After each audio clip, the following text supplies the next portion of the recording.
Music থাকবে, সব element. আমরা আমাদের ভাষাগত যে স্মৃতি, কথাগুলো আমরা বলবো, সেগুলো আমরা স্পেসেই দিই, কিন্তু আমরা গপ্পটাকে এবার তাহলে সবার একটু খাতা পেন আছে তো, তাহলে সবার কাছে এখানে আমি একজনকে একটু কস্টিউমের উপর থেকে রিকুইজিশনের দায়িত্ব তোদের, হ্যাঁ সেট রিকুইজিশন আমরা লিখে নিয়েছি, তোদের 3 জনের দায়িত্ব দিই, ঠিক আছে?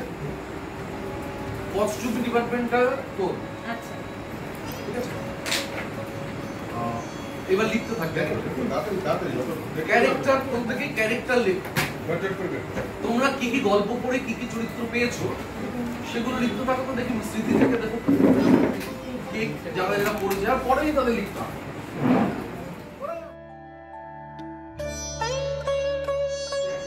কি কি পড়েনি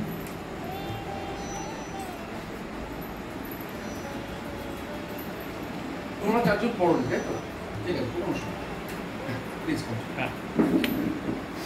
বাকিটা মোটামুটি আমি গত 2 দিন আগে রোববারের ক্লাসে নাটক গল্পটা নিয়ে আলোচনাও করেছিলাম সকলের সঙ্গে, সেটা নিয়ে আমাদের কাজটা হবে। কাজটা উনি করবেন, কিভাবে করবেন, একটা নতুন অভিজ্ঞতার মধ্য দিয়ে আমরা যাব। আজকে সেটা নিয়ে উনি তোমাদের সঙ্গে ওনার কিছু কথা তোমাদের বলবেন, তোমাদের কিছু জানার পেলে ওনাকে জিজ্ঞেস করে নেবে। এটাই হচ্ছে আমাদের আজকের আলোচনার মূল বিষয়। খুব বড় আলোচনা সভা এটা নয়, কারণ উনিও অনেক ক্লান্ত হয়ে আসছেন একটা কাজ করে, এবং একসঙ্গে একটা পাশেই আছে আমাদের একটা বাস স্ট্যান্ড।